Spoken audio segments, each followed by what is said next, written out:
Oh, hey, how's it going? Welcome to the stream.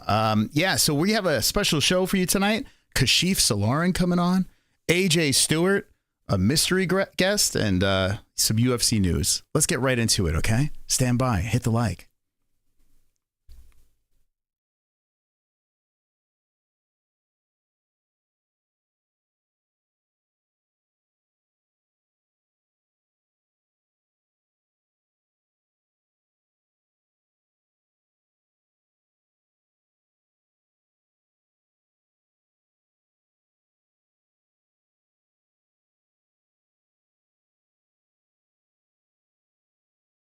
It's time for the MMA-Holes!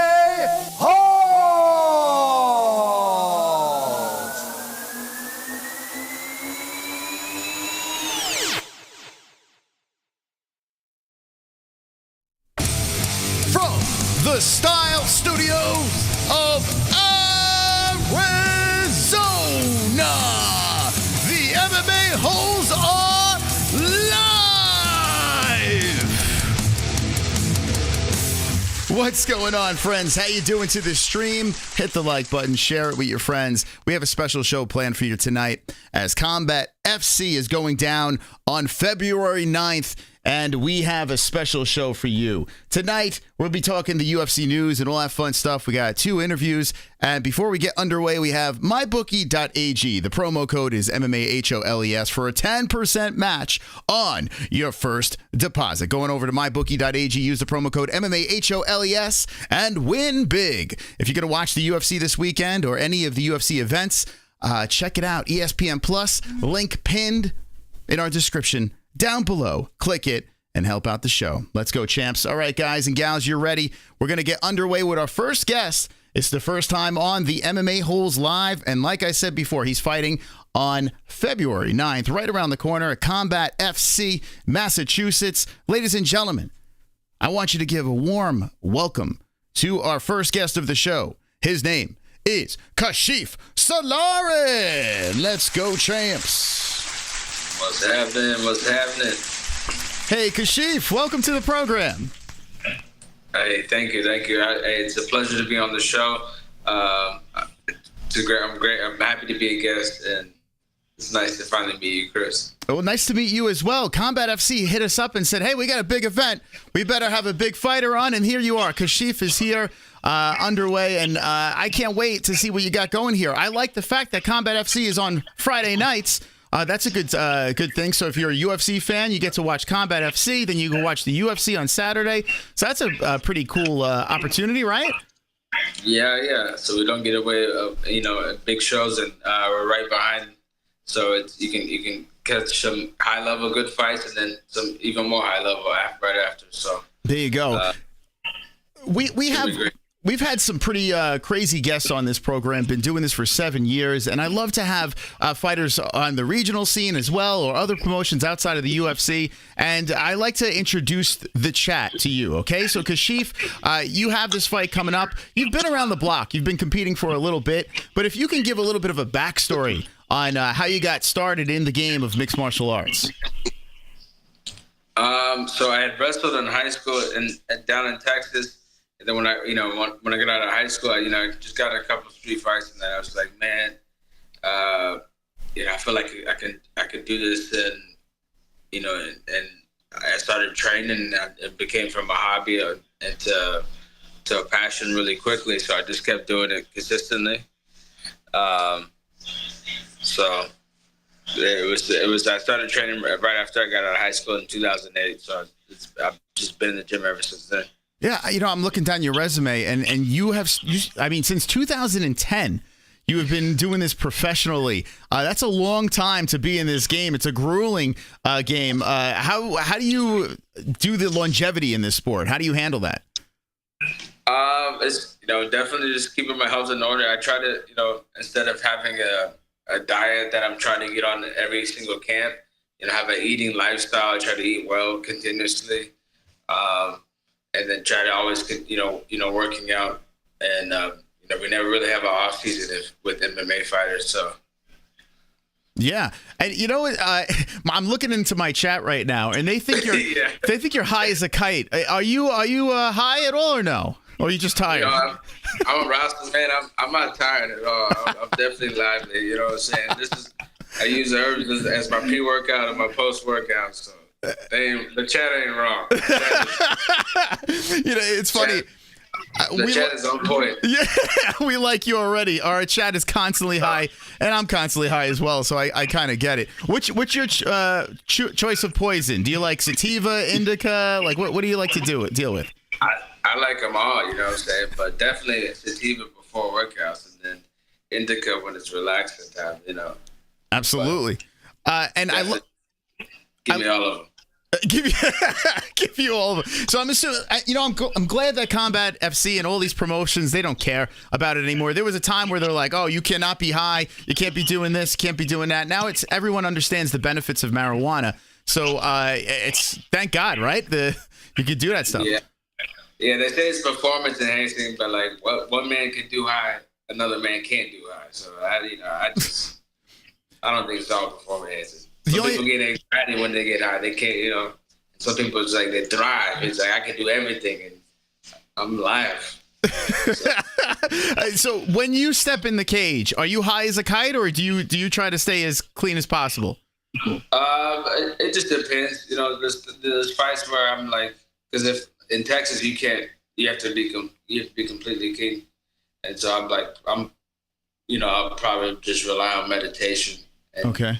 And meditation is just as good too as well. Sure. I promote it, but meditation is good. So I'll there's times where I will smoke, before maybe earlier in the day, or there's times where I'm just gonna be out in nature, or I'm focused on my breath all day. So now I know why Combat FC sent you our way. You're our kind of guy over here on the MMA. Are you familiar with a gentleman named Felony Charles Bennett, who was also known as Crazy Horse back in the day? Yeah, definitely know Crazy Horse. When my first coach, he made me, study Crazy Horse. A few videos on YouTube. He's like, look at Crazy Horse, and he's a definitely good character. I like him. So. Yeah, every time he's on, and I just hopped in his live stream before this, and I'm actually very friendly with him. He's a great guy. He's always high. He's high as a kite. He walks into the weigh-ins high. He does anything high, and he's in phenomenal shape. This dude is like, he's still doing it in his 40s. It's kind of wild. Mm-hmm. Yeah. Every time I come to the gym, they're like, I smell you, but my cardio is always well. So. Yeah, and you're out of Texas, right? So how did you find yourself over at Combat FC? So I moved out here on the East Coast, and then I got connected. My friend Robert Wotisik got me connected with Combat FC, and now I'm gonna drive out there to Massachusetts and definitely do some damage. I love the squabble, so fighting is very enjoyable for me. I love the art. I love the strategicness of it. It's fun. It's fun. I bet. Yeah. In the chat right now, I just want to introduce you. If you're just jumping in a little bit late, it's Kashiff Solarin. He's fighting at Combat FC. It's coming right around the corner, and he's got a big fight traveling across the country to beat up a human being. That's what he's looking to do. It's on the 9th of February, so go tune in on Fight Pass. Have you fought on Fight Pass before? I haven't fought on Fight Pass before. I fought on HDNet, and then other streaming stuff. But I've Fight TV, but this will be my first on Fight Pass, which I'll be very excited for. So I'm excited to be with this promotion, and this will be fun too. So I'm noticing in the chat there's some people that are from Massachusetts. I used to cover an organization called CES a lot when I lived in New York, and Massachusetts, they do a great job over there as well. And Combat FC out of Massachusetts. I see in the chat they're saying, what part of Massachusetts? It's Wellington? It's going to be Wilmington, Massachusetts. So my bad. I'm new to some of the cities out here. But yeah, it's Wilmington, Massachusetts. Yes. So if you're in Massachusetts, go hit it up. I mean, it's on Fight Pass. And being on Fight Pass your first time, any extra added pressure or nerves, or it's just another day at the office? It's not, extra added pressure, but it's definitely, it makes me more excited to show out and do my thing, even more. So it's just, I wouldn't feel it as pressure. It's just, it's more fuel, more fire, more sizzle. So it's good for me. Yeah, and the nickname, the African Mamba, which is a fantastic name. Where did you come across that name? How'd you get that? One of my coaches gave it back to me back in the day. We would always play reggaeton music when we were training, and I'd always be dancing in the gym. And so it's just like, he said, "Look, like African Mamba." So we'll stick with it. So there you go. And were you born in the States? Yeah, I was born in the States. My dad's from Nigeria, and my mom's from Liberia. I'm like a Marty with Kamaru Usman. But, I've been to Nigeria 4 times, so great experiences out there. So we just had a badass Nigerian on. Sadiq Yusuf came on the show. Yeah, he's the fucking man. We love that guy. He's the man. But he came on as a chatter. It was funny. Like, we've had him on as a guest multiple times, but we were debating women's MMA, and he came on to argue with us about Don't ask me. Well, now I have to ask you, thoughts on women's MMA? It's great, Yeah. My girl's like, "Why ain't you watching women's MMA?" You know what I'm saying? I don't ever really. There's not, a whole lot of women's MMA fights I'm excited for, but there's some of them that are just they've got some great technique, and there's some women fighters that can kick the shit out of some men, but yeah, I prefer men. I'm going to be watching men's fights, so it's, sure. That's the majority of the ones that I'm going to be studying. I'm not going to be studying, Rousey fights. Yeah, it also helps if they're beautiful, right? That makes it a lot easier to watch, right? Well, it makes it easier for them to market and bring more followers who want to feast at their feet, but more eyes to MMA. So yeah, absolutely. Have you been a UFC fan? Do you follow the UFC, or as a kid, was there a favorite fighter back in the day? Yeah, I think it was the BJ Penn Sean Sherk fight that got me interested. I was, after I had gotten a street fight and I, threw the kick in the fight, and the guy was like, "Dude, who's ever kicking?" I was like, "We're fighting. We can do whatever we want." And I went back to my friend's house. And the BJ Penn Sean Sherk fight was on replay, and I was watching that. I was like, "Man, I want to do this one day." And I was just struck since then. So, and I love watching, the little guys from, WC days. That was a good promotion to watch because before bantamweights weren't in the UFC, and it's like, well, whenever they, when are they going to be in the UFC? So it's nice to see that now, and so. Yeah, well, BJ Penn, I mean, that guy, it's kind of crazy because a lot of newer fans look at BJ Penn and they're saying, he's not that good. But, I mean, when you go back in the day, what he was doing as a champ and kicking ass and licking the blood off his gloves, whole different human being back in the day. And he's an animal. I wish everyone remembered him as that, right? As that BJ Penn, as not the last tail end BJ Penn. That was just a shell of his former self, Yeah. Yeah. So. Yeah, we just had Frankie Edgar on. We asked him, and I made a BJ Penn joke, and I got fucking hell. I said Frankie was BJ's daddy, and everyone lost their mind in the DMs. So there's still hope. There's still BJ Penn fans that know what's up, Yeah. So you got a family here? You have a wife and kids, you said? Soon to be wife, but yeah, the family and kids. We got a newborn. We just had in October. So awesome! 3 months. Congrats! That's all. A boy or girl? Girl. Girl. Okay. So how many kids you say you have? So just 2. She has a 5-year-old, and then we have our newborn. Awesome. So what does she think? How long have you guys been together? What does she think about your career choice and fighting and stuff? She loves it. She supports it. She's she's definitely she's all for it. She came to my Muay Thai fight in Texas when I had it in May, and I flew her down. She enjoyed it. So it's a whole different experience, but she's all for it. So that's awesome. She didn't support it. She's like, I'm still gonna do this. Yeah. I mean, Jesus, I've been doing this since 2010. I'm not gonna stop for you, right? Married to the game. And does she dabble into the ganja as well? Oh yeah, she smokes heavy, and it's good. It's fun having a lady that smokes. So first we had a long distance relationship, and every time I come visit her from the airport, she would greet me with blunts and different arrays of different strains. I was like, this is the reason we're together. And then I get to her apartment. She's got different glass jars of a bunch of different strains that she's had saved up for years. It's like fine wine. She's a cannabis enthusiast. I love her for it. That's awesome. That is absolutely awesome. If you guys are just jumping in the chat, hit the like. We're here with Kashiff Solarin. He's got a fight at Combat FC coming right around the corner. And your opponent over here is hold on a second. Let me just double check. It's Jay Presley, correct? Presto. Correct.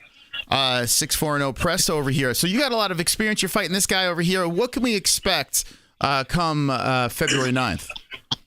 I like to get active early. I love the kick. I conditioned my shins early in my career, and so to throw kicks is it's fun for me. And I do yoga, so I get my namaste on. Yeah. I get high, hit the mat, and helps my kicks better. Even more. So, but you can expect a lot of activity early on. So that's all I can say. There you go. And you said you were training. You were actually doing a class before this interview. So what do you train students, kids? Like what age group are you training? Yeah, there was adults. I was teaching a kickboxing class out here at Syracuse, New York, and I just finished it up. We were working, just some combinations and doing some different drills. Okay. So. And how long have you been doing like training and stuff like that with like classes and stuff? I've been teaching, ever since I started training. So, but I've been teaching here just for about a month. So, but I've been teaching since I was 20. So okay. I'm now 34. So. Yeah, it's a long time. So what's the end game? I mean, when you're in this sport for as long as you've been in, are you taking it one fight at a time, or like what is the goal? Definitely, one fight at a time, but there's a future I foresee. I would like to, definitely be in the bigger league, on the big stage of the UFC or even ONE FC. So, I want bigger fights, just like Street Fighter. I want to do martial arts and travel the world. So if I can, fight more in different countries, that'd be, a beautiful blessing for me. So that's the main thing is I was like, I want to fight all over the world. Yeah. Where is the craziest place that you have fought? Louisiana. They're always wild out there. They're beautiful people, but the accents are, crazy. And they say the craziest shit out there. There's been, I think, on like my first amateur fight, I think Dustin Poirier was on. He was like, I think, the main event, but it was funny. The Louisiana people, they just say very wild shit. I just think of Bobby Boucher on. Yeah, we got a couple of people from Louisiana in the chat. They're great people. Your Instagram is African Mamba 33. Please go give him a follow over here. Go check him out on social media. He's got some really cool stuff. I mean, all those years competing, I'm sure you've seen some crazy stuff along the way. What about like fighting now? What is it like from when you were first doing this to when you were to now? Like, what's the difference mindset getting in the cage now as opposed to when you started? Now it's like before it's just like I would have, just it's kind of the same as like when I first started. I really wanted to have a clear mind going into everything, and the same thing as now, but as I'm fighting, is like I really just want to be as calm as possible. When I feel myself get uncomfortable, recognize where I'm at, be aware, and can control my emotions even more. So, yeah, it's just I love to be clairvoyant.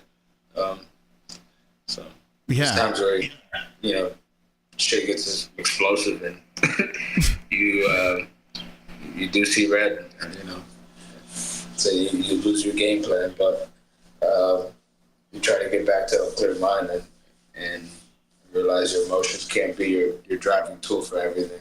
Yeah. Have you found yourself in situations where you're just like, fuck the game plan, let's just scrap? Yeah. That's probably usually when I fight Mexican fighters. I just I just get in the pocket and just start, So you're saying I'm sorry. So you're saying if you see a Mexican fighter across the cage, you're like, oh, okay, we're just gonna do a little street dance right now, right? Yeah. It's like Mexican fighters have this like just natural fucking boxing ability that just comes upon them. And I see them. We're gonna squabble in the pocket. So.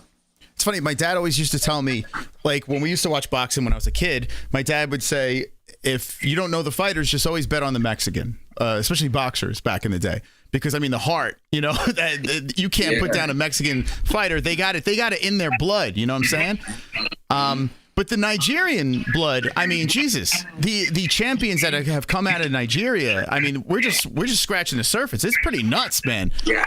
Ooh, man. Hey, we have another new UFC African champion, but I wish they went to Africa early on when they had 3 of them. But I'm sure they might go to Africa here soon.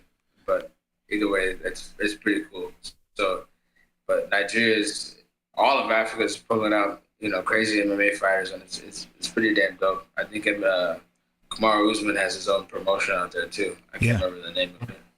Yeah, my buddy Will Harris, the documentary guy that for Anatomy of a Fighter, he did that. Did you see his documentary on Kamaru where they were in Africa? And yeah, is that what you're talking about? Yeah, that's pretty awesome. Yeah, I think I saw. Yeah, pretty big things over there. What do you think about this African champion, Dricus du Plessis? What do you think about this guy? The little monkey wrench in the whole situation. He's dope. He's cool. We'll see how long he defends. So I feel like the middleweight belt is going to change a lot of hands. So, but we'll just see how long he defends it. He hasn't defended it yet. So yeah, like I said, props to him, maybe another African. he's stirring the pot. And Israel Adesanya did put a little teaser I saw in the Discord. So someone put a thing where he's teasing UFC 300 that he might get on that card over there. That'd be cool if he gets on that card. That'd be a quick turnaround for Dricus, or I don't know if he would fight Pereira for the 205. So yeah, I mean, him versus Dricus or Pereira moving up a weight class would be nuts, right? How much UFC do you watch? Do you tune into a lot of events? Yeah, I try to tune into a lot of fights as I can, and then even Glory kickboxing fights too, as much as I can. I don't watch any other sports. I love combat sports. That's the only fights. I mean, that's the only thing I watch. People come up to me and ask me about football. I'm just like, all I know is fighting. So you're not a big fan of the Cowboys or the Texans in football or any of that stuff? No, but because I'm in sales, yeah, if I see somebody with Cowboys, I was like, oh, you like the Cowboys? I'm from Texas. So I always find something to relate with people, but I don't give a fuck about it. Yeah, it's kind of like Joe Rogan. He's the same way, right? He'll talk about it, but you can tell he does not give a shit about any team sports. You know? No. Yeah. All right. Well, listen, you have a fight coming up. I'm excited about this. Like I said, on a Friday night, works out great. Combat FC. When are you going over to Massachusetts? I'll probably head over there earlier, probably next week, Wednesday. So just start shedding weight here soon. Everything's good. I'm coasting at a good place right now. So there you go. Yeah, you seem like you're ready to go. And any predictions on how this thing is going to play out? Looking for a finish in the second round. So. Okay, a finish in the second round. Very excited about this. Submission or knockout? What are you looking at? I'd like to stop him with a knockout. TKO. TKO. There you go. All right. Well, listen, Kashiff Solarin, it's a pleasure to have you on the program. Looking forward to seeing you compete. Best of luck, and we'll be rooting you on, okay? Hey, much love, guys. I stayed on to before my battery died. And, hey, I appreciate the chat. And it told me the chat was going to be vicious, but y'all cool as fuck. yes, y'all called my card. I'm high as fuck, y'all. I'm probably going to go smoke some more. Hey, my man. Any social media shout or sponsor shout outs? Throw them out now. Fight Unite. They're helping a lot of fighters get health insurance, so check them out. Excellent. Fight Unite. All right. Kashiff, thank you for taking time out, and best of luck, okay? Thank you. Much love, y'all. All right, there he is. Kashiff Solarin, live on the MMA-Holes. Holy smokes. What do you guys say in the chat? I mean, listen, we love the ganja over here. So, I mean, shout out to Kashiff Solarin for taking some time. It is Combat FC, and thank you to Combat FC for reaching out and saying, hey, have one of our guys on. They knew our audience. They know what's up. So Combat FC 6 is on Fight Pass. Go check it out February 9th, and maybe we'll do a Fight Buddies to it. Who knows? Maybe we will. I tell you what, now, it's in Massachusetts. Next time I'm on the East Coast, maybe I should line something up and cover one of their events because it looks pretty cool. So I'm interested. Let me know in the chat what you think about Kashiff. I love how chill he fucking was. Like, he was just like, whatever, smoking the weed. Good guy. Instantly, like, I could root for this dude. I could totally root for this guy. He's been in the game since 2010, doing it professionally. On a little bit of a skid. He'll bounce back February 9th. Lock it up. Yeah. Must be hard times having Dada on. Oh my God, dude. You must have not seen. So one of our most spoken about interviews was Dada 5000. So it's a pleasure. He may come on. I don't know. I mean, if you look at our thumbnail over here, it says AJ Stuart is coming up next. The cousin of Dada. You just never know. You gotta stick around to find out. Make sure you hit the like button as well. I saw a little bit of the UFC media scrums for the fights this weekend. I am even more hyped about Moicano's fight. We reached out and I said, listen, we're going to be rooting for you. The MMA-Holes got you back, so we're all going to be supporting Moicano. And if you're picking Drew Dober or rooting for Drew Dober, I'm going to ban you from the chat, okay? So if you're tuning in on Saturday during our Fight Buddies and your team Dober, well, I don't know if I can be your friend anymore. I don't think I could. I don't know. So we're Team Moicano, the money train. We're riding it. And we gave him a heads up that we're pulling for him. And I'm looking forward to his comeback this weekend. Pretty decent fight card. It gets better as you get to the main up there. So Money Moicano. Maybe after the Dada thing, we'll play some of the clips from that. But we have a guest that's going to be coming on very, very soon, and we'll be talking to them. And on this show, it's a little bit different than our typical shows. I mean, listen, we have UFC fighters, and we have, all sorts of crazy guests. But tonight, we're kind of focusing on a little bit something different, a little bit something different tonight. So, like I said, hit the like and help out the channel. Let's see what's going on in the live chat over here. Let's see. Dada 2,500 versus 2,500. What the hell? By the way, I'm curious. When is Dana going to announce? They say it's this week. UFC 300 main event. So we will keep our eyes peeled on when that's going to happen. And when that news drops, we're going to definitely be all over it. But I think it will be this week. I think maybe sometime tomorrow or Friday, we will find out who will be the main event. What would Money Moicano do if he was here right now? He'd make a plan and follow it through. That's what Money Moicano do. Yeah, his English is getting a lot better too. Money Moicano. I wanted to ask him his hair care routine, but I didn't want to sound racist. I don't think that's racist. I don't know. I guess it depends how you're going to ask that question. You know, I think that all depends on that. Andre 3000 will kick Dada 5000's ass. Make it happen, baby. Sign the contract. Don't be scared, homie. Don't be scared. Did you know Sonosi has all the belts? He does. From last I heard, he has all the belts. Felony really cleaned himself up for tonight's interview. That could be racist. That could be. Just putting it out there. Could be. I jumped in his live on Instagram. Go follow Felony Charles Bennett on Instagram. I don't know if I could say his name, but if you could find his Instagram, please drop it in the chat. One of the moderators.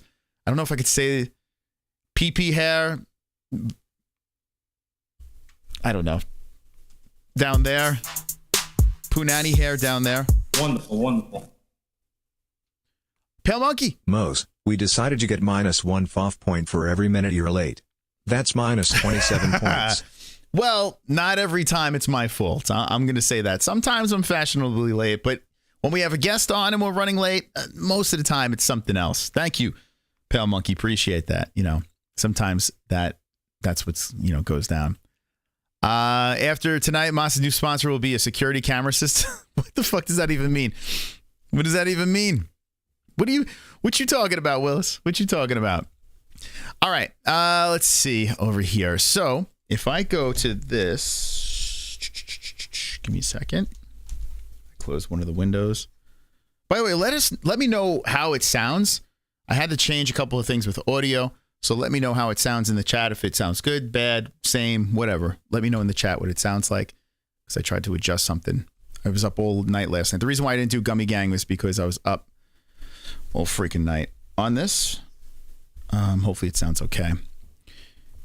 Okay. So let's go over here. Jedi is always good with the clippage. So let's do this.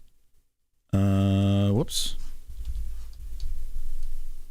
Okay. So Ariel had a bunch of things going on today, but did you guys see this trailer of Tyson Fury and Usyk? I couldn't help but think this is another fire, no pun intended, trailer. And it was really well done, cinematic masterpiece over here, with Usyk, and a really awesome promo. But it's like they keep upping the ante with the promos, and the fights are just they just don't live up to the promos, and that's all I could think as I was watching this. Did you guys see this yet? Let me show you a little bit.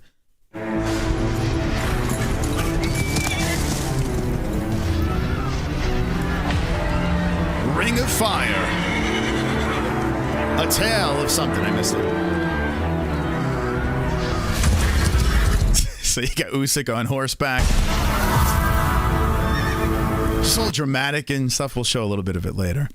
We'll show a bit. Upset on the website. So my cousin is in the Philippines, working with the team right now, hands-on about the website. So hopefully within the next week, we'll have some solid news. Hopefully, fingers crossed, but I'll keep you posted, Craig. Thank you for inquiring. We're looking forward to that thing dropping, because things will change once that drops.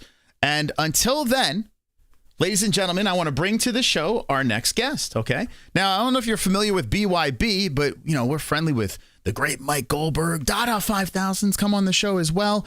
Well, tonight we have a special guest, okay? On tonight's show, I want to give you guys the opportunity to meet a new friend over here, okay? I want you guys to get out of your seats. A round of applause for AJ Stuart. Thank you for having me. AJ, welcome to the chat and the stream. How's it going? Man, it's good. Thanks for having me. It's good to have you over here. And right off the bat, I notice it must be in the family. You got the Dada thing going on over there. Loving the hair, man. Looking great. Thank you. So Kendall Volker, a friend of the show, hopped in the DMs and says, hey, you got to interview this guy. You got it. This guy is the next big thing. So have him on the show. I looked through the Instagram. It looks like you're on fire. You're doing some fun stuff. So I want to get to know you, Bahamas champ, and that's how we can find you on Instagram, correct?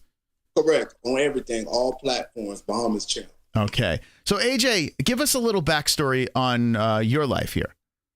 Well, I was born in the Bahamas, but I grew a majority of my life. My father and parents, they came to America and they wanted to raise me and my two sisters in America. So I grew up in Georgia, but going back and forth to the Bahamas as a child, but I grew up in Georgia. And grew up in a household with just me, my parents, my two sisters. Then I had a passing of my father. Oh. At 15 years old, I had a passing of my father. So I ended up moving, to Miami, South Florida with my aunts. And I ended up moving with a guy y'all everybody know called Dada 5000. So I ended up staying with him, finished school, and I actually started training doing combat sport, growing up, watching the backyard fights. And I got interested in doing it. So I started training, loving the passion of the sport. And now I'm looking forward to making my pro debut. This is exciting over here. So this sounds like the plot of a movie. It sounds like, like the origin story where a bad thing happens, the superhero story, you know what I'm saying? Where, here you are now, you're watching the backyard fights as a kid. I can picture you hitting a bag on the side while the grown-ups are all beating each other up. Did you get into a lot of kid fights back in the day? Yes, I got a lot. Several. In the school, in the parking lot, everywhere. I got in a lot of fights. I love fighting because I just grew up watching it. I just love fighting.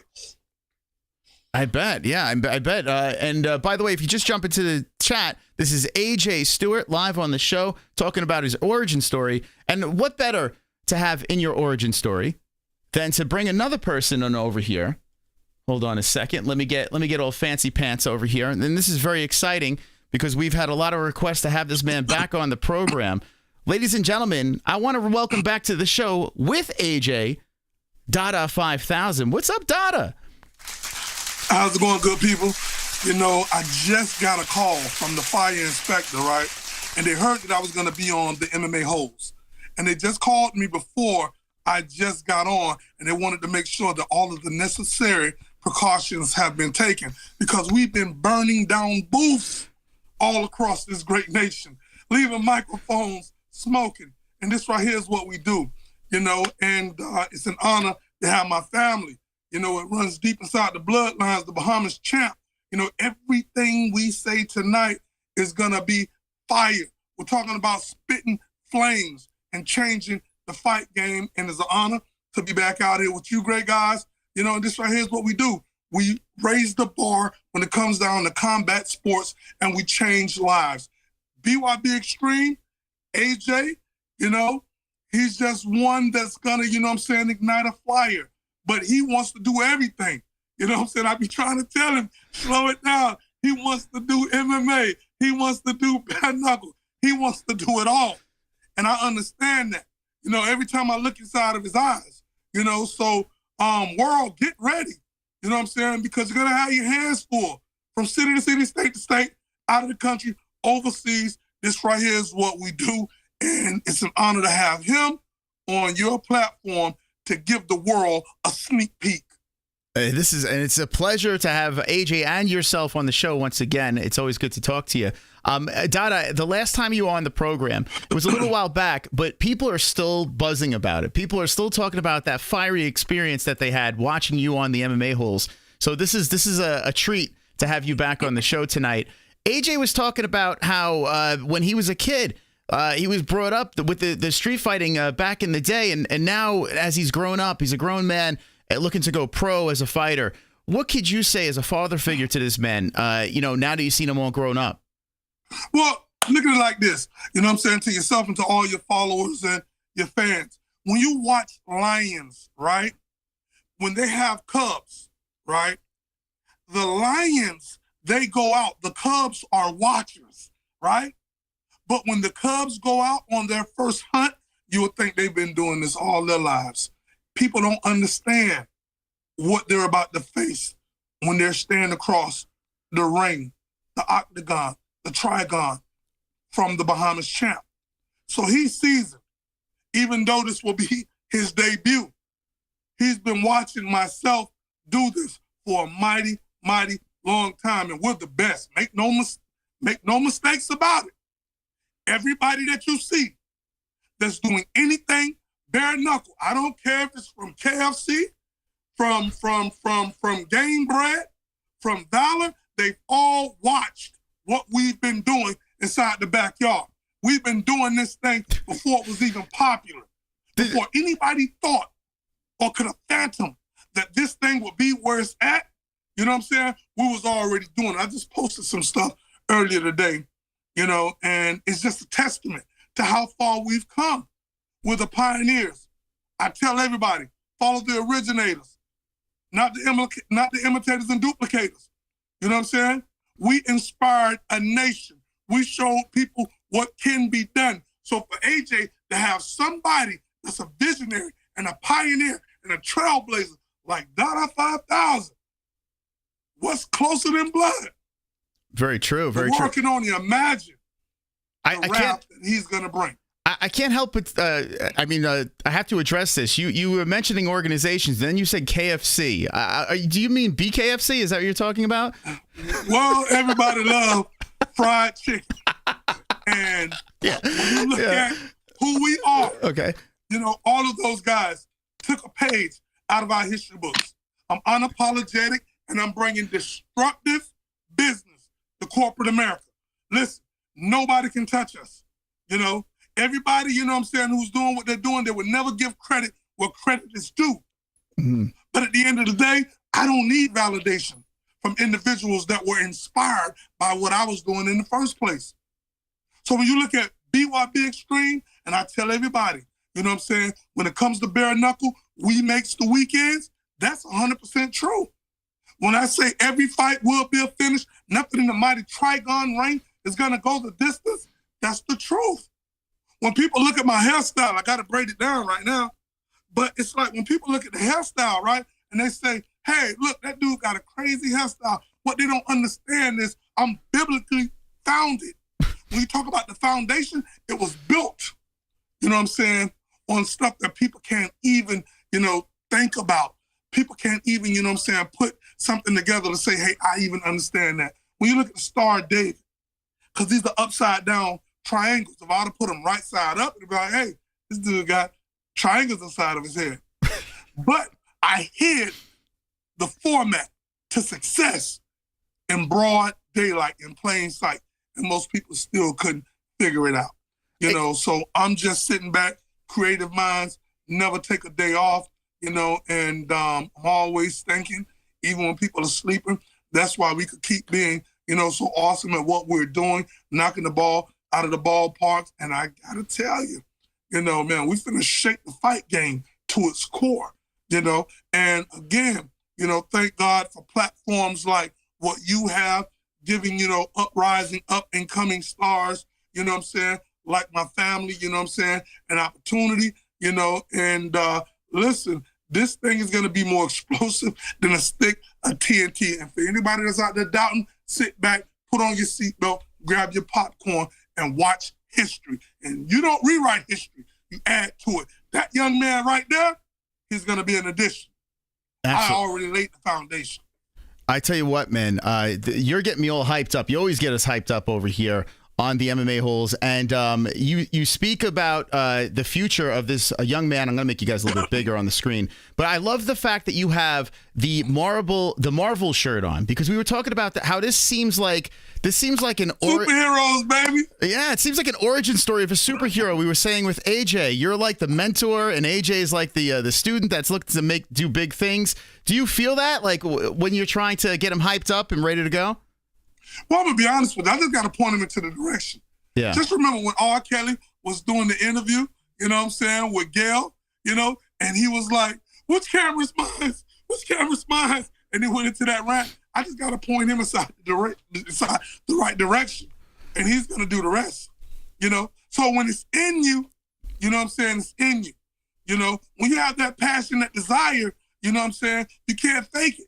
You know, heart, I tell anybody and everybody, listen, any combat sport you enter into, you're not guaranteed to walk out how you went in. Trust me, I got carried out in the front of the world on 2016. You know what I'm saying? So that makes me more grounded. And when I speak from experience. I never tell anybody anything that I have not experienced. That's why the fighters listen to me. It don't matter where I'm at, anywhere in the world. They know who Dada 5000 is. That's my Q score. Over 90%. That's crazy. That means that people have heard of Dada 5000 in conversation, you know, internet, coffee shop, commercial, or something. That means that we're doing something right. So when it comes down to most of these guys, I don't need an introduction when I walk in the dojo camps or boxing gyms. They already know who I am. So it's easy because they know I'm coming to give out opportunities that can change lives. BYB Extreme, listen, no additives, no preservatives. You know what I'm saying? Everything else is riddled with politics.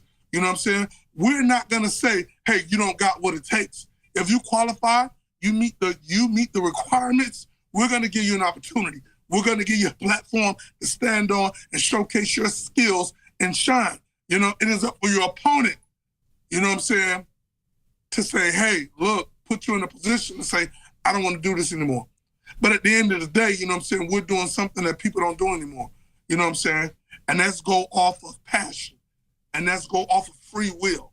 You know, we are the pioneers, and we have revolutionized the way that individuals look at extreme reality all over the world. And make no mistake about it, it don't matter who you is. It could be MMA, it could be boxing, it could be bare knuckle, it could be bare knuckle MMA. We did everything in the yard, from bare knuckle MMA, bare knuckle 8 limbs, and bare knuckle straight hands. You know, and with BYB Extreme, we're just the next phase of bare knuckle evolution. Nobody can mess with me. Nobody can out-promote me. I can self-promote, promote anything, sell water to a well based on facts, not fiction. So anything that I say, you know what I'm saying, is Bible. You can take it to the bank and deposit it and go back and get your return out the next day. I tell you what, I'd rather listen to you than any of the other promoters out there. That's for sure. I mean, you can definitely sell a fight or sell anything, really. And you doing such a fun job with BYB. I've been keeping an eye on the promotion. You got a great commentary team. You got a great production. You got real fun fighters. You got the You won the war of the Trigon. That whole thing with Triller kind of just fell off the face of the earth, right? 100%. And I got to tell you, people told me, you know, hey, Dada, you with this bare knuckle thing, you're taking boxing and MMA back 10 years. And I was like, wow, you know, I'm trying to move the needle and stay in my own lane. Creative minds never take a day off. The boxing ring has been done. The octagon has been done. MMA fighters have fought in the octagon since the beginning of time. Boxers and wrestlers have always fought inside the squared circle. There's only 2 promotions on the planet that own their own patent, and that's UFC and that's BYB. We're the real deal. You know what I'm saying? And with Triller, you know, they just thought it was Dada. That's true. They just thought that this is the African-American, they got no resources. And keep one thing in mind, if I sue you, you still have to have money to defend yourself, right? And if you don't, then I'll drag this thing out. But what they didn't see was those Goliaths that was standing behind me, my partners. You know what I'm saying? Yeah. And we righted that wrong that they was trying to commit. So it's like, for something that was so stupid what people stated, why is one of the biggest promotion companies trying to take it, right? Again, creative minds never take a day off. You're right.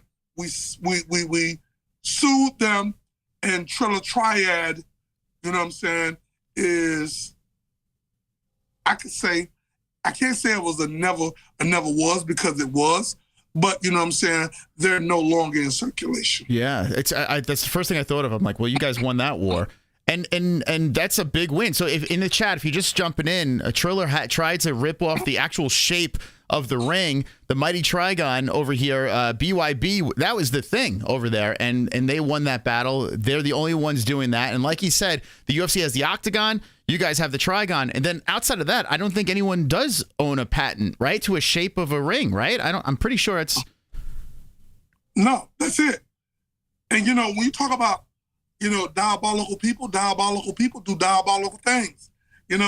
We're history shakers. We're history makers and room shakers. So I sit back, and every time, if you watch any of my posts on Instagram, ladies and gentlemen, The Real Dada 5000 on Instagram, The Real Dada 5000 all across the board, Facebook, The Fear Harris. I don't know why they put my real name out there, but all the same, this is what we do. We inspire. We show the people what's possible, And at the end of the day, when you look at the picture, we don't stop there. We look at the big picture.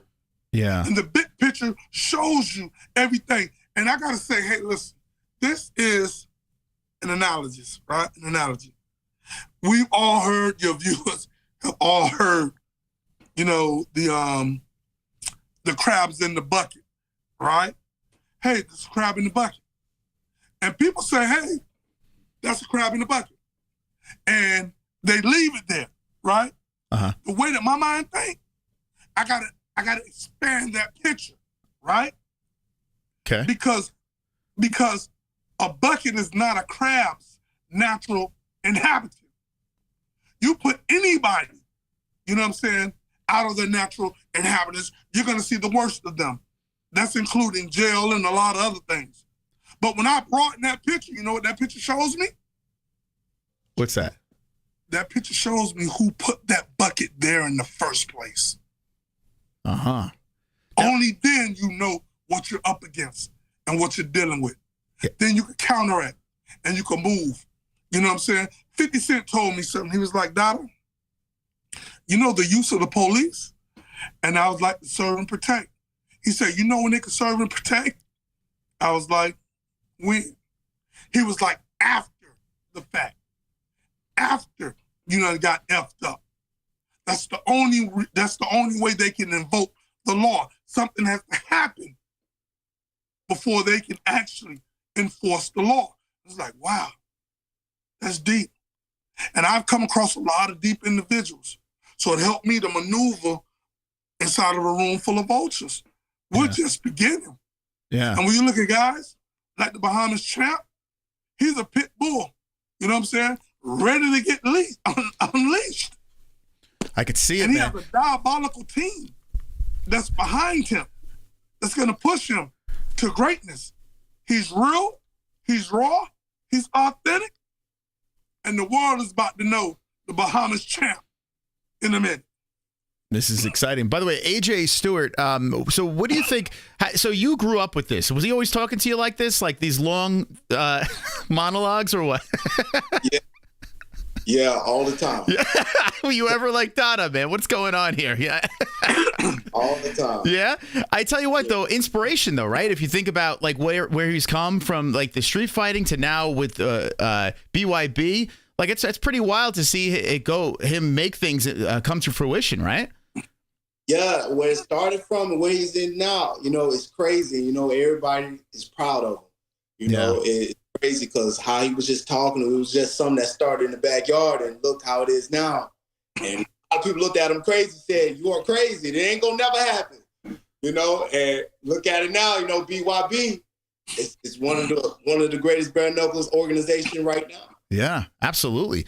It's kind of crazy, man. When bare knuckle was doing its thing, everyone was like, this is never going to be a thing. The UFC is already crazy enough with the cage and MMA fighting. But it seems like bare knuckle has, as a whole, really grown. I mean, you got other organizations, too, that are doing very well. So you got to be pretty proud to have this, be part of this. And is this where you're going to be making your pro debut?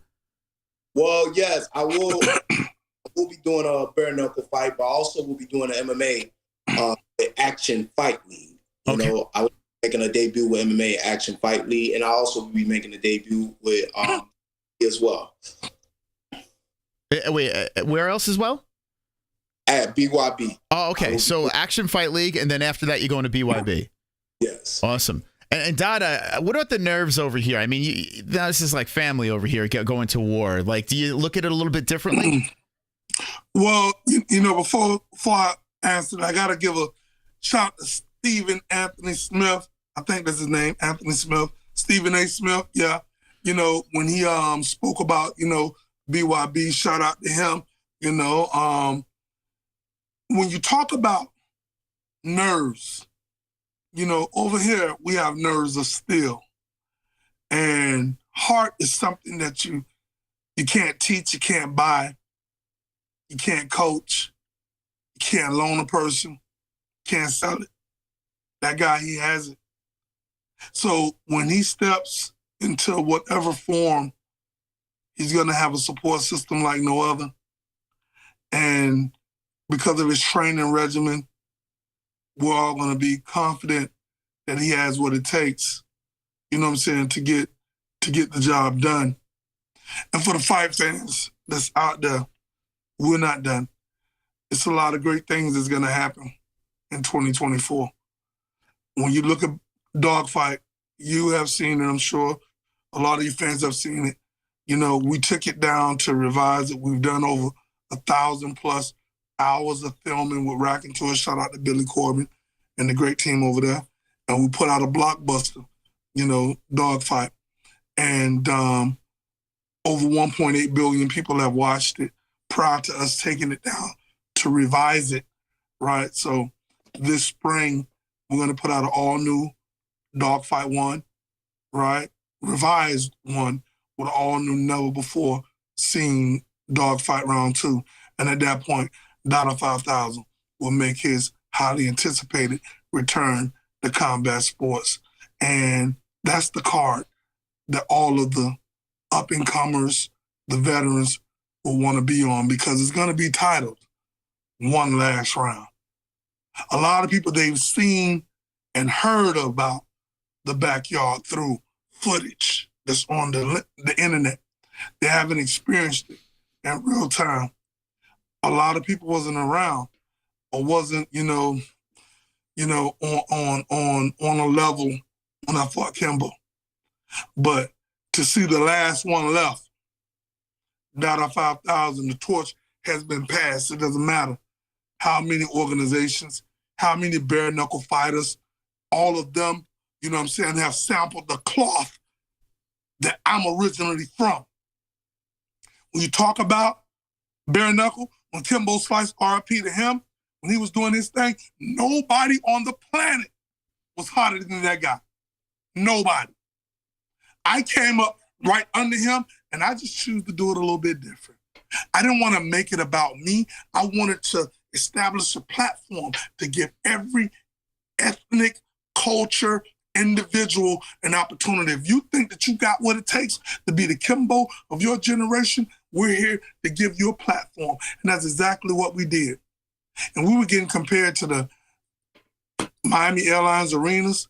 We had food, we had entertainment, we had chairs, we had credentials, we had music, we had performances, we had everything. And that's why we brought out the National Geographics. Shout out to Nat Geo, broke records. Shout out to ESPN, sold more magazines that month than any other month that year. Shout out to ESPN, E60, broke records. Vice Media, broke records. Netflix, broke records. Miami Times, Sun Sentinel, Washington Post, you name it, we've done it. NBC, nominated for 2 Emmys. They better stop playing. I'm that guy that's about to turn the game upside down on his forehead. This is what we do. Any fighters out there that feel like you got what it takes, anybody that say, I want to take a shot at this, hit up BYB Extreme, Mel the Matchmaker, and let him know Dada 5000 sent you. We're cutting out all of the additives and the preservatives. If you got what it takes, we're going to funnel you through our platform. It's not a prospect series. Mm-hmm. It's 0 to 60. You got 60 seconds to convince experienced judges if you got what it takes to be a fighter on any platform or not. Stick to your day job. There you go. BYB, guys, is what we're talking about over here. This is Dada 5000 and AJ Stuart. AJ, where were you the night this man fought Kimbo Slice? Oh man, I was home in Georgia. I was in Georgia with my mom. We was all watching the fight, And, you know, that night was crazy. I was watching the screen. I couldn't make it out there, but I was watching the fight. It was crazy. You know, that I probably will never forget. And, you know, it was crazy. I didn't know what was going on until after the fight. Then we found out what was going on because I was watching it from the TV point of view like everybody else. Yeah. I was looking at television, you know. And when I got the call after it was over and like, oh, everything is you know, is more than team. You know, it was crazy. No. And now with Dada saying, it sounds like one more dance. It sounds like the last dance. He wants to go in there again. AJ, what do you think about that? Him stepping back in and competing? Well, I believe he can do it because Dada right now actually been training real hard, you know, and he's looking good. He's looking good. I'm waiting for him to drop a video of him hitting the bag. He's looking good.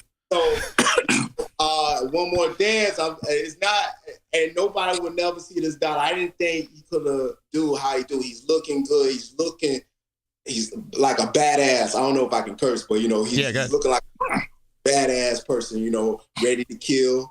And one more dance, and he's taking it serious, you know. And I believe he's gonna knock that person out. Whoever they put in front of him, he's gonna put him to sleep. I tell you what, I just want the lead up. Whatever the hell I want you to come back just for. I mean, it's gonna be exciting just to see you get back in there. But the lead up alone, you're gonna sell the shit out of that. Of course, because listen, Scott Coker knocked on my hotel room door, right? And he said, you know, Dada, we sold this place out. Ken Shamrock has been there before. The Gracies has been there before.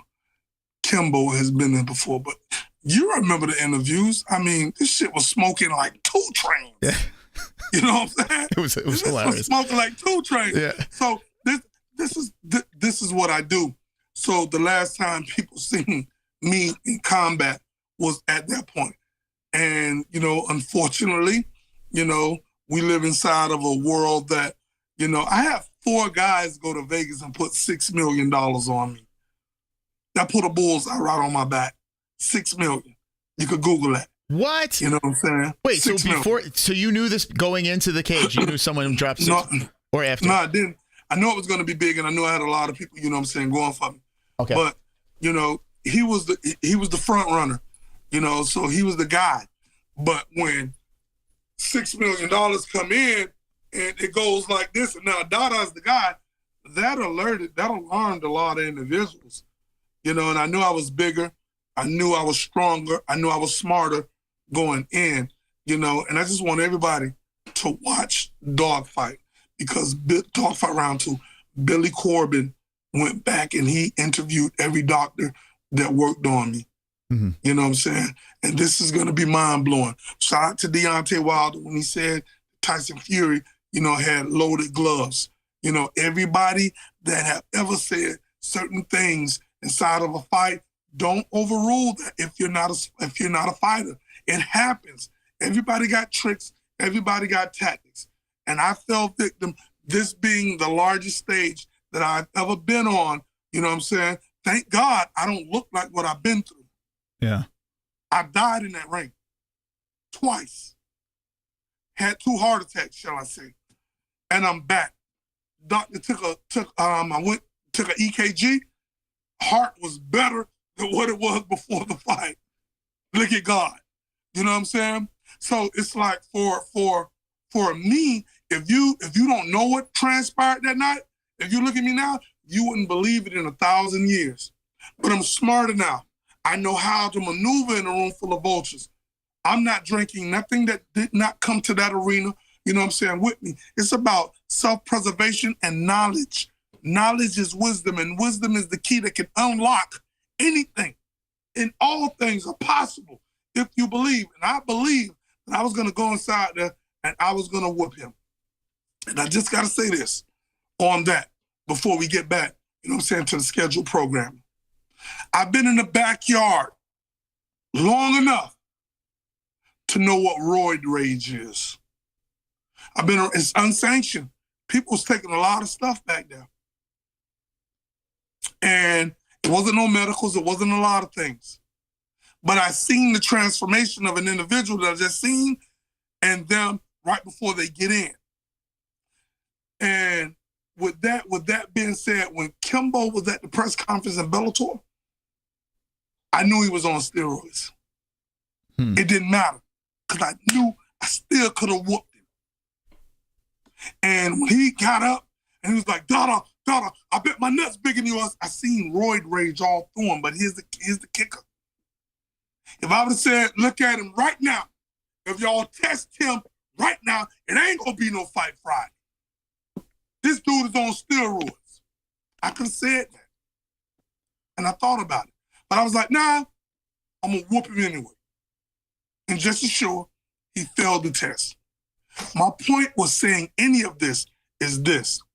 Understand, you're in the fight game, right? Mm-hmm. To all the up-and-comers, even to, you know what I'm saying, the Bahamas champ, people look towards avenues and ways to gain advantage. It's not wrong unless you get caught. It's not illegal unless you get caught.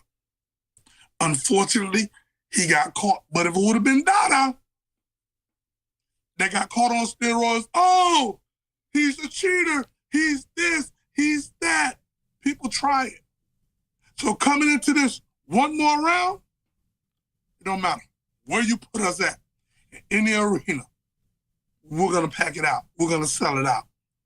And that's all I could do, is just give the young youth, you know what I'm saying, the truth about, hey, look, this is who you are. But go hard after your dreams, but have a great team, T-E-A-M. Together, everyone achieves more around you. You can't do it by yourself. I had people in my corner that wasn't in my corner. I feel like they've been compromised. So I wanted to ask you about BYB. So what is the testing like with BYB? You guys are testing for steroids and that stuff? We're testing for everything. Okay. That's a part of me, you know, being on board, not just as the founder, co-founder, founder, but as the owner.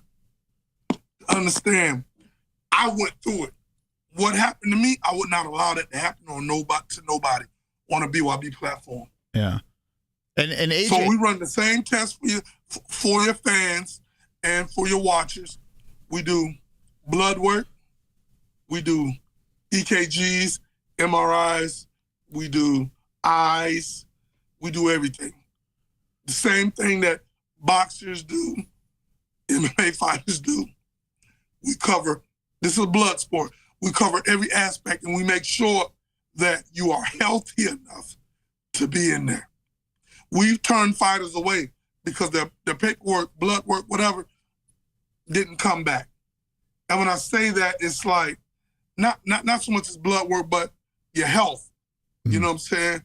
Your EKG, your MRI, you know, or your health did not, you know what I'm saying, check out.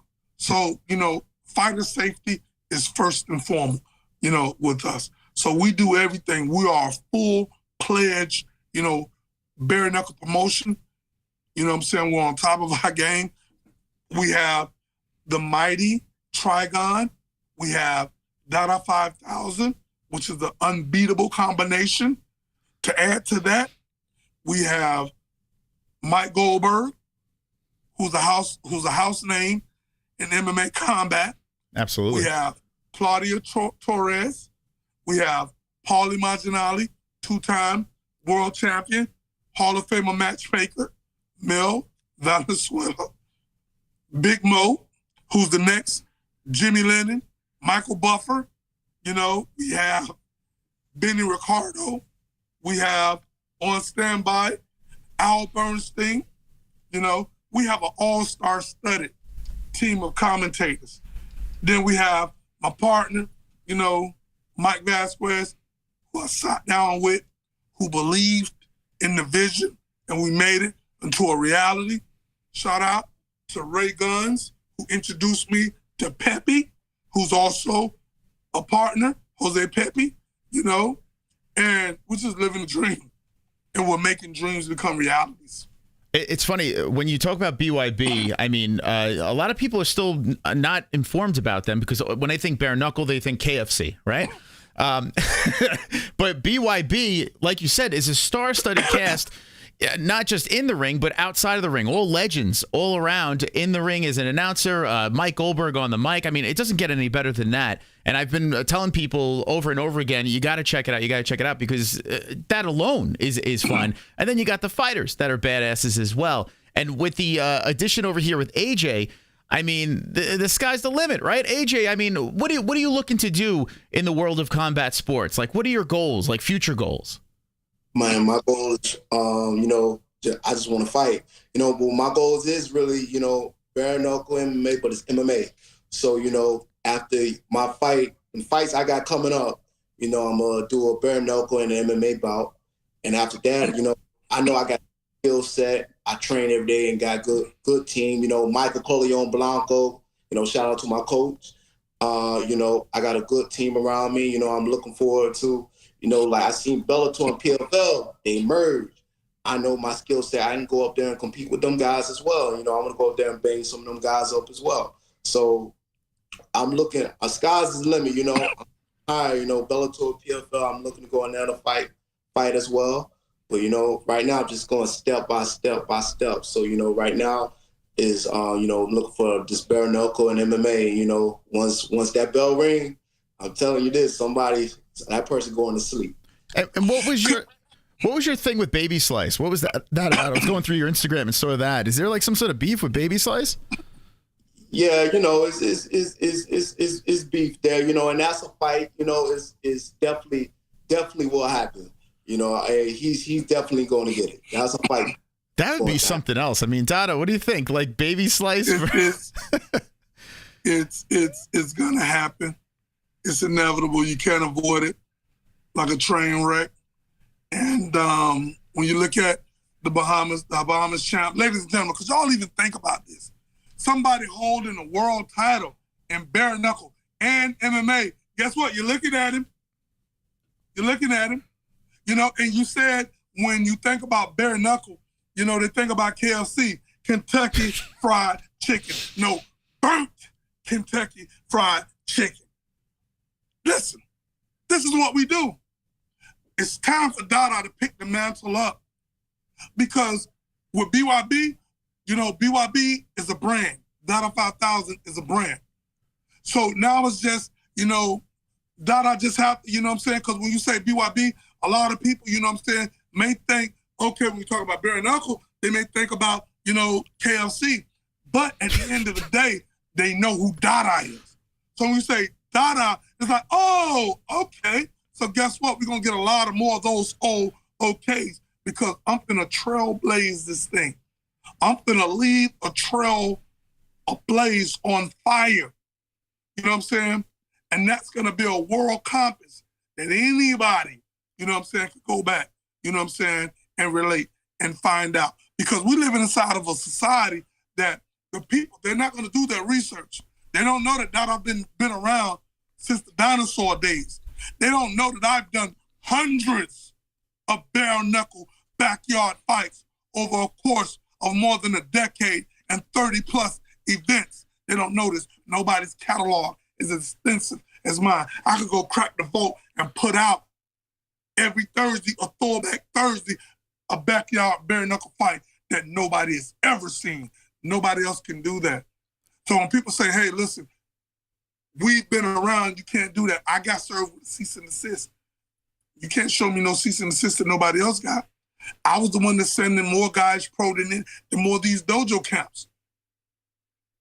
From Bruce Leroy to Core to you name it. Came out of my backyard.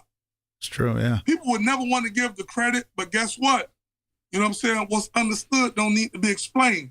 For me to be the individual that I am and to take something that was built on a solid foundation as BYB Extreme, and to take it to where it's at, it just shows people that if you could see it, you could be it. And your dream could become a reality, but it doesn't stop here because I'm not stopping until nobody else exists. We are the apex when you talk about bare knuckle. Nobody on the planet has has been doing it longer than us. You know what I'm saying? I was doing full-pledged events. So when you look at guys like AJ that can say, hey, listen, I've been around.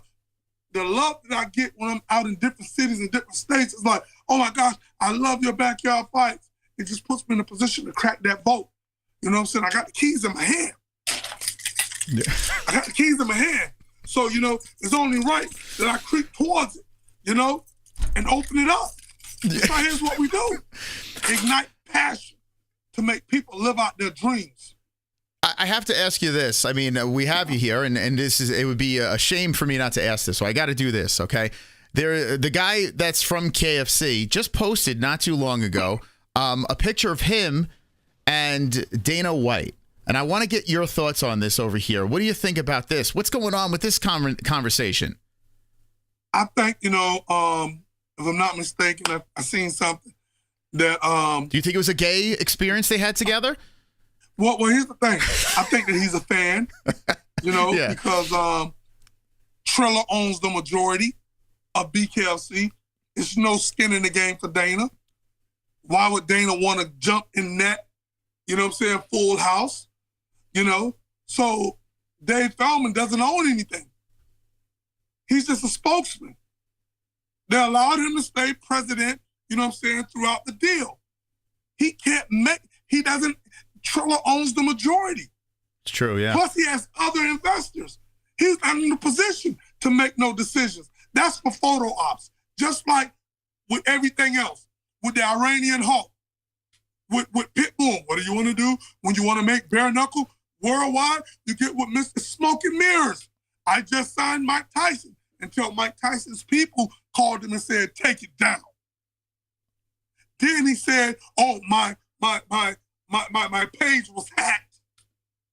But you leave good dudes like my boy, you know what I'm saying, Antonio Tava out there to hang and to dry when you knew it was a charade. If I was to say half of the things that Dave Feldman has said, right, that didn't come to fruition, my name would be mud. We all know he said a lot of things that didn't come to play. He said for the right now reaction. That's it. We're built on integrity. If I tell you something, I stand on it. Would you ever Mike Vasquez, president, Greg Bloom, CEO, myself, anything we say is solid. It's Bible. We don't do things for temporary gratification. And then it doesn't come true. You know what I'm saying? But kisses go by favor. So that picture with him and Dana White, that's just photo ops. He was just wherever Dana White was. I doubt if Dana White talked to him about any business. He said, can I get a picture with you? he probably didn't tell him who he was until after, or probably not. And he just posted to leave it up to the people. That's speculation. We don't do that. He was with, he took a picture with Tyson Fury. And he said something about $20 million to do a bare knuckle fight. It's just for the now. Yeah. I don't move like that because I'm real. I'm dope as fuck in real life. This is what I do. I don't need no smoke and mirrors, no antics, no gimmicks. Nobody can ever say that Dada 5000 ever said something that he couldn't stand on. Not even in the yard. I've done hundreds of fights, never got called for cheating, never got called for anything but being a straight stand-up guy as a referee and a good businessman. Everybody got paid. No checks bounced. It's funny. I've heard post-dated. Yeah, I've heard other organizations don't pay. I might have been part of not being paid for something from another promotion. I'd hate to say what promotion that is, but I've heard that a lot. So, yeah, what are your thoughts on that? I think this is downright wrong. I got good friends. I got people. A lot of guys from BKFC, they're coming to BYB. Mm-hmm. God damn it. From baked, burnt Kentucky Fried Chicken, they're coming over, you know what I'm saying, to BYB because they're unhappy. Mm-hmm. When it's a gag order. When one can say, hey, look, I fought, but my check was post-dated. Thank God for my sponsors. Wow. I don't know how I would have been able to pay my bills that month. That's sad. But because it's in the paperwork that you can't talk about it, or you get sued, or it's a breach, all of them are trying to come over. Not to throw no names out because most of them are still over there. But one thing I can say is this. They put the 3-year non-compete in their contract because of us. So after you sign your deal with them, if they keep you on the shelf and give you 1 fight a year, after that 3 years is up, you still have a 3-year non-compete. What? You don't do that to fighters. Wait, is that in all their contracts you're saying? That's in the majority of all their contracts. I've seen it. Wow. That's after you fight for them, that you can't come over and fight for BYB or no other bare knuckle promotion. But they made that and they implemented that in for BYB. Wow. They targeted us on multiple occasions. If we're doing something on the 21st, give an example, they're trying to do something on the 21st. Why? You guys are, the Goliath. So you think in your mind, but we're consistent. And we're in different cities, different states, different parts of the country, from London to Dubai. We got multiple events this year. Every month, we're in a different space, a different place, signing multiple fighters. We're giving these fighters a platform. We're not holding them hostage. We're not trying to take away from them. We're trying to build. We're trying to add, And for some reason, for the likes of me, I can't understand why a lot of these fighters sign this stuff. Obviously, they're not reading it, or they're not having, their management go over it. One individual said, hey, listen, I said I'm going to take it I'm going to take this contract, back to my dad, who has a lawyer. They said, what for? Why can't you sign it now, right? Here's the thing. That contract was put together by a lawyer, right? So if it was put together by a lawyer, you're telling me don't go get one, but you got one. How jacked up is that? That's messed up. I gotta ask AJ though. What if they hit you up and said, "Hey man, we'd love for you to fight on our promotion"? Would you decline? Oh, KFC? Yeah. Yeah, decline. There you go. Gang. There you go. I love it, man. Yeah. I mean, so what if, so I'm assuming would there ever be a crossover? Would you ever entertain something like that? Like if say KFC got up to you and said, you know what, we'd love to have your champs versus our champs. Would you entertain that, Dada?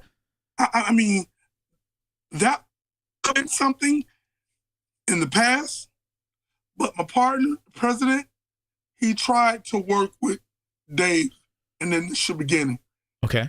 And he got a dagger stuck in his back. That's just a testament to, who these individuals are. Again, when you look at Antonio Tarver, he was left out to dry, and he's a respectable, champion in boxing. So it's like, it's no honor there. It's no integrity there. I wouldn't trust him as far as I could throw him. I don't want to have nothing to do with him. And we don't need to. We're in our own lane. We're real, we're raw, we're authentic, and nobody on the planet, has the catalog that we have. And I'm going to be honest with you. Listen, coming from the backyard, I was a tyrant. You know what I'm saying? I got to been at all these dudes' necks. But when I start partnering up with these guys, they're like, Dada, and I understood that. It's a different way, but that's still in me. Mm-hmm. You know what I'm saying? And from time to time, I let it out. You know what I'm saying? Like nobody could touch me. You know what I'm saying? And I hate when people put out stuff that's not factual to the fans. Don't lie to the fans. Don't get a fans false hope. That's what pissed me off. And as short as 2024 is upon us, you say something that's not right, I'm going to call you out on it. I don't give a damn who you is. which I've already started last year. You got a cease and desist, you show it. You've been hit with this, you prove it. You was doing this, show proof. Nobody out there could show bare knuckle fight footage from 2005, 6 or 7 when I jumped off the porch. They wasn't around. So, yeah, that's true. They're sitting up talking my life story while I'm living it. Damn, I don't want to get you. Listen, Dada, I don't want to give you another fucking heart attack here. I don't want to get you all worked. You okay? I have this vision. You might collapse. Yeah. Do you ever check your blood pressure or anything like that? I mean, Jesus, it's got to be through the roof. You know, hey, it's just that energy. Okay. It's natural. No sugars, no artificial flavors. We just touch base on something. You might give me a heart attack. AJ, so I mean, this is, I tell you what, I could talk about this whole bare knuckle world forever. Like I could go on because I've had my experience with certain promotions and whatever. So I can speak, on that as well, but I don't want to, keep on nailing this home. And I'm sure Dada can keep on going on with this as well. But AJ, your world over here. First of all, I want to ask you, you a married man? You have a girlfriend? What's going on? Nah, I'm single. I'm so focused of my craft and what I've got going on, I don't have time for it. Yeah, you don't want anyone to hold you back. So, and now 2024, you're focused on the prize here, professional fighting. When are you looking to get right on the horse? Soon as possible. We're going to announce something real soon about my debut and what it is. It could be MMA, it could be bare knuckle. We right now we talking. So real soon in a couple of days, probably next week, I will be posting and making an announcement. Okay. What my debut is. And I want everyone to go give him a follow. Bahamas Champ over here. Go follow him on Instagram and follow Big Dada as well on the IG because I mean a lot of stuff to look at over there and doing big things incoming. AJ, how old are you? Oh, I'm 25. Oh, so you're young, man. You're not even in your prime over here, so you're ready to get on the horse. Dada, you're gonna be. You think you're old? No, I'm saying I'm hungry. Oh, you're hungry. Okay, I was gonna say you're old. Yeah, I mean, I would bet. And you're gonna have Dada in the corner for your fights? Yes, most definitely. There you go. Dada, how are you gonna get the information out between rounds? The way you talk, I mean, there's a lot that you have to say. Are you gonna tell them to wait until you get it out, or are you gonna be able to get it out between rounds? Of course, listen, so we got, sequence, right? So, we got a 5-step system. We're keeping it simple. Simplicity is the formula for success. You know what I'm saying? We're not going to, make it complicated. Certain things that he's going to be working on, is going to be 1-2, like a 2-step. You're going inside there, to get your point across, letting everybody know, who you are and why you're here and why you're the best. So it's like with him, I'm calling out numbers, and I'll let the people know that. And his trainers, because I'm in his corner, but I'm not his coach. But the recipe, for his game plan is going to be one like no other. And it's going to be listen, it's going to be fireworks in real time. We're going to light up the sky like it's the 4th of July. And this is coming from a good place and a good space. The Bahamas Champ will be a household name, before the year, is out. A lot of individuals, they're all hype, but this dude right here, and I see him, he can really fight. And AJ, how is your trash talking skills? Are you going to be hitting the mic hard, or are you going to kind of lay back and be just cool? I talk trash. I talk a lot of trash, but if Dada be talking, I said, go ahead and get him. But they say something I don't like, then I'm going to open my mouth. I say, Dada, get him. Dada, you going to be like Tyson Fury's father? You're going to be like on the sides, grabbing the mic, screaming and yelling? Hey, here's the thing. Most folks, they think of tennis when they go back and forth. I'm a seasoned vet. I annihilate. You know what I'm saying? I'm so diabolical with my words. So if somebody says something, and I speak back, it's not going to be no return because it's all facts. Nobody on the planet talk like me. And if I shift my attention towards you, you know what I'm saying? May God be with you because he's the only one that can help you. It doesn't matter who you are. You're not going to get in a mudslinging competition with me because I'm on a whole nother level. This right here is what I do, and I've mastered it. So at the end of the day, you know what I'm saying, he's good. You know what I'm saying? But if you say certain things, you know what I'm saying, yo, listen, you're gonna get disintegrated. You know what I'm saying? And that's 100%. And not only you, anybody that's rolling with you, anybody that's in the car with you, I'm gonna give it to you, the person, just think of it like music. I'm gonna give it to you, the person who wrote it, the person who played it, and the person who okayed it. That's how I'm coming. I'm coming for everybody. There you go. I love it, man. I'm fired up. I can't wait, man. AJ, I can't wait to see you kicking some ass in the future. I can't wait to see Dada, what he's got in store. I mean, big things over here. Very excited.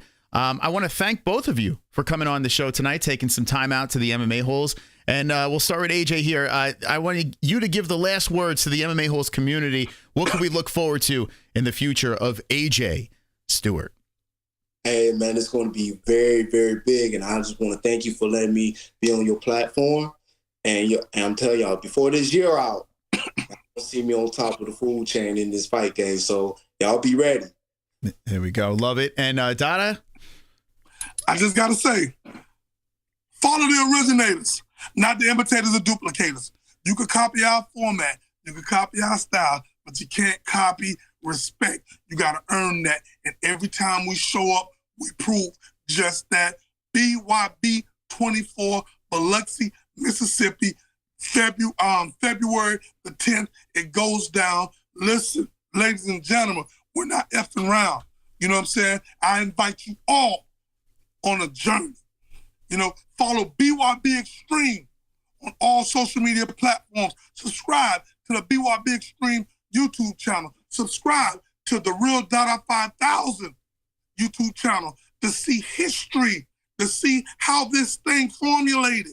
Because at the end of the day, a lot of these individuals are not going to do their research. So follow the Real Dada 5000, subscribe on Instagram so you can see where this thing come from, and the Fear Harris on Facebook, the Real Dada 5000 on all social media platforms. Thank you guys for having us out. We had a blast, you know, into the FCCA, you know what I'm saying? I was in total compliance. I got the fire extinguisher right there, you know, but I was mindful not to go too hard because, you know, I don't want to short circuit the mics or burn down, you know what I'm saying? That's the important stuff. I think you did fantastic. And the moderators are dropping links in the chat to your socials and everything. I didn't even know you had a YouTube channel, so I'm going to be looking for that. Definitely. We're finna turn it up. We're finna, listen, I got over 57,000 subscribers, and I haven't posted nothing. But now I'm finna get in my bag. I'm finna start letting go a lot of bare knuckle fights that have never been seen before and link it to the BYB. So it's like when I drop these fights, you know, I'm gonna show you the next phase of bare knuckle evolution, and I invite everybody on a journey. You know what I'm saying? And buckle up your seatbelts. Awesome. Thank you guys again for stopping by. Can't wait to talk to you guys before your next fight or after the fight, whatever. Whenever you guys want to come back, always hit us up. And thanks again. All right? Have a great night. There we go. AJ Stuart and Dada 5000 live on the MMA-Holes. Guys and gals of the chat, what do you say? What an appearance on the MMA-Holes. That was, oh boy, dude, yeah, I know what I'm clipping. Boy, I fucking love talking to Dada, man. That dude is hilarious. He is so fucking funny, man. And AJ, how about AJ Stuart? And he's going to be making his debut soon, and I'm looking forward to seeing, you know, what he's got in store. When you got Dada in your corner, I mean, how do you not root for AJ Stuart? So, yeah, go give him a follow on their social, and thank them for coming on. That was fun, man. Let me know in the chat what you thought. Dude, man, that guy, oh, shit, he said he had some gems in there. I'm going to have to go back and listen again. That was hilarious. You mean you like listening to Dot? Listen, when you just ask him a question and let him go. You just push him in the direction, and he goes. I learned that from the last time we had him on. And guys, if you you have to watch his first appearance. Like, we gave you the cliff notes of everything. You got to watch his first appearance. This guy dives down this rabbit hole on the first appearance. Jessie left the show where she was dying laughing. She came back on. I'm laughing. Like, it was this whole thing. Please go watch that, and I promise you'll be entertained. It was nice to have him back on the show. I will have him on anytime. He's hilarious. Like, one of my favorite guests is Dada, and now we got AJ Stuart. I like talking to him as well. Next time we might have to get AJ back on, maybe solo, so we can, it's tough to get past Dada, man. Dada's he's a big personality, but enjoyed talking to both of those guys. And go follow BYB too. I tell you, man, we gotta start covering some more BYB events. There's just so much stuff going on. But what's kind of cool is Combat FC is Friday, and then BYB is going to be on Saturday. So you're going to have back-to-back events that you can check out and go follow their socials. Okay. Oh, I love the heat with bare knuckle with the KFC. I could eat that shit up. I can eat that. As soon as he started saying KFC, I was like, oh, I got to show him the Feldman and Dana White picture. We got to talk about this. So he handled that beautifully. Absolutely beautifully. All right, I want to get to some stuff over here before we get going. We were talking about the Tyson Fury trailer, which was pretty funny how the trailer is so epic, and then the fight might not be. I don't know. Hopefully it's good. It's coming up very soon. The fight for Fury Usyk is like February, like I want to say like 17th or something. It's somewhere around there. But of course is buffering. If anyone knows the date of it, let me know in the chat. But I wanted to just go down the rabbit hole of Jedi Goodman, who's fantastic with his clipping. I don't have to watch shit. He just clips it, and then I can talk about it. It's that simple. Kevin Lee, by the way, this guy is not Kevin Lee, but he looks just like him, says he's talking about a return. So let me know if you're excited about Kevin Lee's return. Raquel Pennington, Strickland. Actually, I'm actually kind of interested in this. Let's hear what Rocky has to say about Sean Strickland. The champ has to say. Thank you, Casey Jones, gifting a membership. Thank you. I hope did you guys enjoy that? Listen, like I said, we're throwing curveballs around here. We're throwing curveballs. If it pops on the desk, sometimes we'll just take it. And tonight's show is a little bit different than what we do, but I had fun. I understand it's not in our wheelhouse. It's not something that, we're clickbaiting because it's not Ian Gary's wife or fucking, I get sick of the clickbaity shit, that everyone else is doing. So I like doing these shows because it's just unique. You know what I'm saying? Like, it's interesting, it's unique, but the clickbaity nonsense is just ridiculous. It just gets exhausting to do. So I do enjoy these streams. Hopefully you guys enjoy it as well. But Casey, come on, man. Let's go, champ. Thank you so much.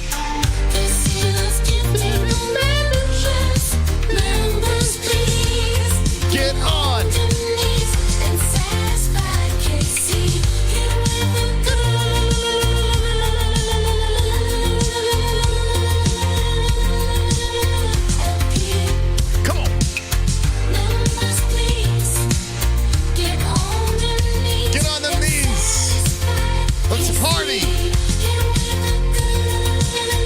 Thank you, Casey. Did you care about some of the things that he has said, was saying? Thank you, Jared. Continues to say. Does any of that bother you? At the end of the day, I feel like... Oh, let me guess, Ariel, you baiting? Then again, I did bait. I did bait too. When he started talking, and okay, when I baited the BKFC stuff or KFC stuff, I did it after he was calling it KFC. So I think as soon as you open the door, I'm going to fucking kick the door down and ask the questions. In this situation, it's not like Raquel Pennington came on and says, hey, I want to talk about Sean Strickland. So here we go. Like I said, people are always going to talk. They're always going to have their opinions. You're allowed to have your own opinion, but at the end of the day, you're not going to affect my life. What you do with your life doesn't affect me. I just think it was disgusting on his part to even be concerned about us as human beings and our lifestyle. Oh, man, Buena Silva had a way better response. And just the comments he was making. And, at the end of the day, MMA has grown a ton. The women are here. We're here to stay. The divisions are... Okay. Thank you, Raquel. Thank you. Oh, boy. And new. She talks about Juliana Pena. Okay. I just want to know if you've seen anything that she has said about... If you've seen any of some of these comments. I've seen everything. Okay. I've seen all the criticism. I've seen these athletes talk. Like, I pay attention to everything, but it's just not who I am. Like, I feel like at the end of the day, and it's exactly what I told Mayra when we were getting ready to fight at the press conference, we were there and she started on, and it was just like our fists are gonna do the talking. And same thing, like you can keep running your mouth. Man, it's almost as boring as the fights. All right, there's Raquel. Who do we got? Tatiana Suarez. Why she's not fighting? Because she's always hurt. It's a disaster. She's so freaking good. She should be a champ right now, but she's constantly getting injured and shit. No, what the? It's like so annoying, man. Yeah, so I ended up getting injured during practice. She's got to be. I mean, how many times do you think this girl, when she's behind closed doors, is just crying into a pillow? Because, she's got all the freaking tools. And it keeps on falling apart for her. Literally on my birthday. Oh. It was very, very weird. Just because, one, I ended up jumping right into camp, and I was feeling good. It was only a couple weeks into the camp, and literally only I was my second week of really hard training, and then it was my birthday, and it was my birthday. What a terrible birthday present. Here's Corey Sandhagen with a pedophile mustache. Talks Umar Nurmagomedov and famous guy leverage. Do you think it's weird that they're pushing? It's definitely a slow news day. There's 100%. But hey, we had the mighty Dada 5000 on, for God's sake. So we won the day. We won the day with interviews. He's not even in the top 10, but yet he seems to be linked to top 5 guys like yourself. Why do you think that is? There's famous guy leverage. I won't be around the bush. There's famous guy leverage. I'm trying to acquire some famous guy leverage. I think Corey Sandhagen's such a good fighter, right? The last fight a little boring. Was that his last fight? What was the one where Rob Font wasn't fun, but he fought injured, right? He got hurt and had to adjust his game plan just to get his hand raised. He's solid, man. He could beat you anyway. Big for the weight class, the whole deal. But God, when he gets on the mic, it's like you fall asleep. Maybe I should start hanging out with rappers and maybe making myself look less like a normal dude than what I do already. Well, you got a pedophile mustache. See, that would be my follow-up. I would be like, well, I guess you're kind of trying something here. You got this fucking weird-ass mustache. Ready, so maybe that'll be Maybe I should be a rapper. Maybe I should look like a pedophile. I chose pedophile. What? Corey Sandhagen, what's happening here? Oh my God. Everyone's trying to do things to look differently, so I decided to grow a pedophile mustache. I wanted to do something a little off, Like yourself. Why do you think that is? There's famous guy leverage. I won't be around the bush. There's famous guy leverage. I'm trying to acquire some famous guy leverage. I think maybe I should start hanging out with rappers and, maybe making myself look less like a normal dude than more like a pedophile. What I do already, So maybe that'll be my 2024, rebrand is I'll get some tattoos on my. Well, you already started it. There you go. All right. Is he not realize what's happening? You've done the rebrand. This mustache seems quite new. Okay, Flavor Saver. There's the trailer. What did he say? I think 3 to 4 months from now, I think that I'll be ready. Golden spot. He's going to be fighting for the belt, no doubt. Rampage, it's finally going to happen. Rampage versus Shannon Briggs in Qatar. Finally, I want to see this. Shannon Briggs is another one. I got to get Shannon or Rampage. Maybe, that's what I got to work on. If these guys got a fight coming up, that will be my homework. I got to get both of those dudes on. Oh, that's a must. Guys, on social media at the MMA-Holes, start the tagging now. Start tagging Shannon Briggs and Rampage and say, come on, the MMA-Holes. I need you guys to get up, slide up into the DMs, go crazy. Let's make this shit happen. I'm going to reach out because that would be fun. Mm-hmm. I finally got the contract. It's been over 2 years in the making of me hearing Miss Shannon Biggs' mouth. Are you? How many people are familiar with their beef that's been going on for a while now? Beef, I say. It's more like it's playful banter, hilarious. And how many are not familiar with this? Let me know in the chat. Shut him up once for all in Qatar, June 1st. I'm going to sign this contract. Shannon, you're going to regret you called me out all those years ago, and you've been posting just ungodly videos. It's so funny because they like each other a lot. Tagging me in ungodly videos. And I just endured it, and I got the contract. Got it. This is going to be hilarious. God. The lead up is going to be way better than the fight. Shut your mouth once and for all. Sign this shit. Let's go, champ. Let's go, champ. I mean, it's the sound effect for our members, right? Shannon Briggs.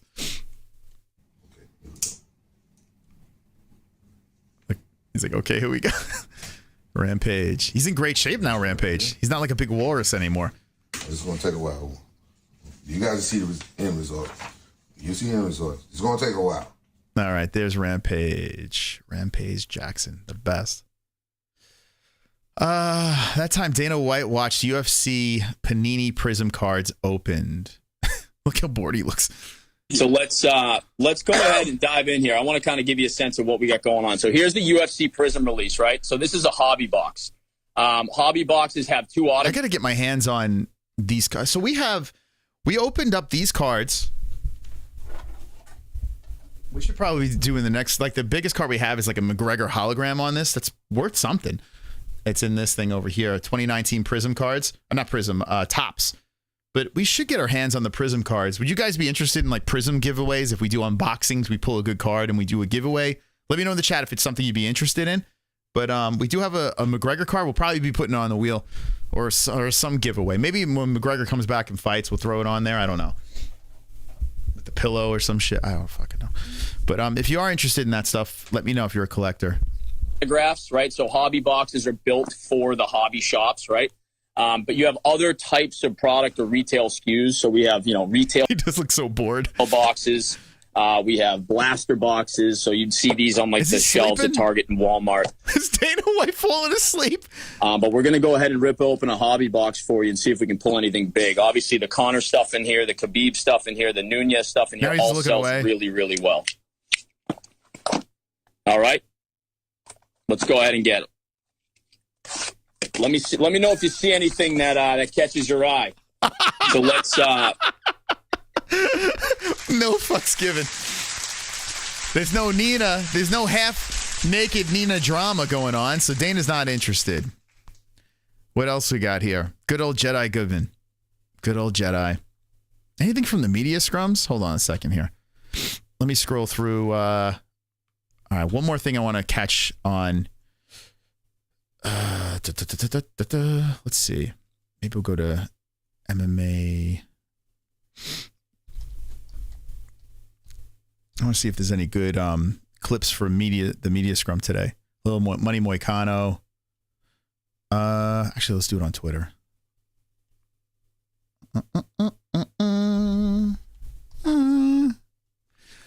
Okay.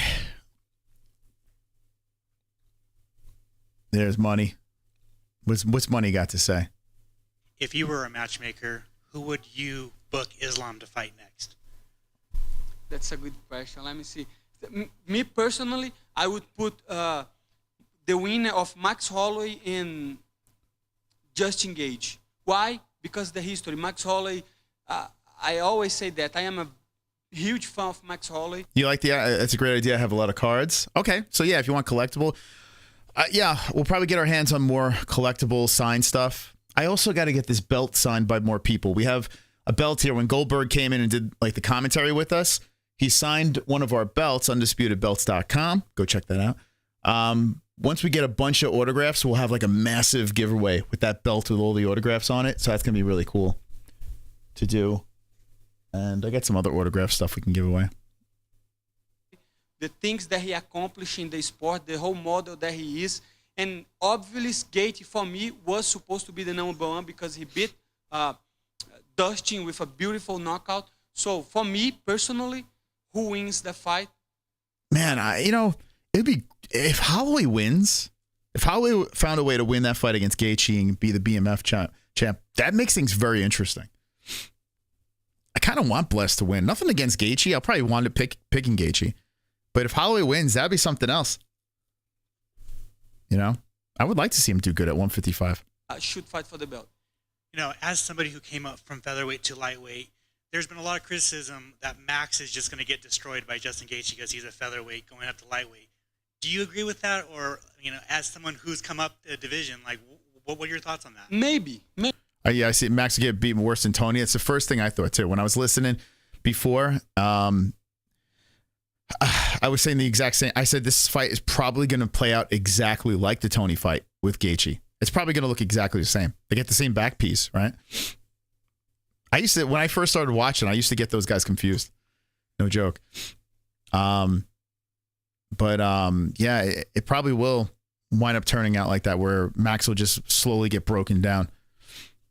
Might get finished. Might. Maybe. Who knows? This is MMA. Listen, I know everybody likes to talk about who's and Gaethje. Did you look at Gaethje and Brett Okamoto's interview? Dude, Gaethje looks fucking weird as hell without a beard. Now you know why us guys grow beards. Excuse me. We're weird looking peeps. To win, who's going to lose, but it's MMA. If you ever see a guy with a beard, in the chat, you probably all have beards. We're fucking weirdos, man. There's a reason why we got those beards. We're like, let's just try to deflect, cover up what the hell we got going on here. Gaethje looks fucking odd without a beard. Everything can happen. I would never count Max Holloway out because he has a lot of chin, he can't take a punch. We saw that against Dustin Poirier. But at the same time, I don't think his frame, even though he always had problems to make 155, I don't think his frame... Look, Charles, for an instance. Charles, before, when he was 145, he was really small. He was not big. Like you see, like not a lot of muscle and stuff. But throughout the years, now he's a big 155. And I think to Max Holloway, he should have time, take certain fights, work on his exercise program and stuff to be in the same frame. Today, he's not the same frame as Justin Gaethje and Islam. Islam is huge. Other guys are huge, but Max Holloway is special. He was one of the few 145 fighters that can go to the lightweight and become a champion. That not a lot. Even we saw Volkanov. He's trying so hard to get it out. Okay. Yeah, Kevin Lee's talking about a comeback. You guys pumped for that? The return of Kevin Lee? Molly McCann, a hungrier, lighter Molly McCann. The drop was because I was outsized.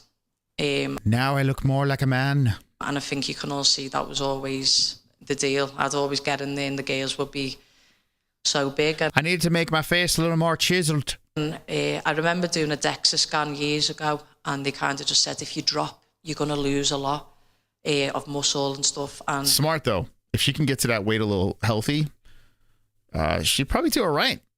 Girls are way too big for her. This time we've done it and I haven't. I've really... She's pretty handsome. What do you guys think? I know every fighter will say this, but I don't cheat. I really don't cheat. I give everything I can, but I've found more. And I've done that because this is my dream. My dream is to do this for as long as I can, as many fights as I can. And I've probably done it at the right time. I've got a bit of a name behind me. I've managed to beat some good girls. I've got some big finishes at a higher weight. It's kind of sad when you see some of these fighters. I do actually, we joke around a lot, but I do feel bad when it's all you know, right? You're just a fighter. That's it. That's it. It's in your blood. You just want to fight. You want to get as high as you possibly can in a promotion. You would love to win a championship, right? Make a living, retire with great stories, But when you start hitting a point like a roadblock and you're like, oh shit, I can't really afford to lose much more. And then what do I do after? It's kind of sad, man. Like anything, like anyone that retires from anything that they've known their life with something, it really is sad. And to see fighters do that, it's kind of bummer. I kind of feel bad for Molly. I'm not I don't know. I've been hard on Molly, but I kind of hope she wins. Because what is she going to fucking do? Yeah, was she going to ride Patty's coattails? Be on the, the Patty train? Cheering him on? I don't know. So I hope she wins. She's not bad for the sport, She does make it a little... She's one of the more interesting girls out there. So I hope she wins. I've gone away, perfected my craft, dropped the weight correctly, made weight or making weight safely. And I think if you look at me, I'm not drawn in. I'm I'm not. I'm all good, do you know what I mean? So she's not what? I just feel really calm and ready, and I think there's a new sense of stillness. This is sober, sober Molly. Isn't it weird to see sober Molly? Usually she's like like fucking wild. Because I've done more, and I know what I've normally done, and I've done more, so I'm just ready. Yeah, she's probably crazy in the bedroom. Her and her chick, they probably go at it. Drew Dober is a weird dude, man. He's like, it looks like they fucking carved this guy out of stone. So that's Moicano's dance partner. The leads. I don't want to be disrespectful, but I will say in general, acting like your kids, talking like your kids. Good main event this weekend. Talking a lot, where I'm from, where I'm raised, we think twice before we say something, because your words need to have something. If you just say so many words, nobody will worth your words. That's why for me, I'm just looking at them like little kids. Not everybody, but most. I know you said you want to be respectful, but have some of them upset you to the point that you're like, I want to get in a cage with that guy because he pissed me off?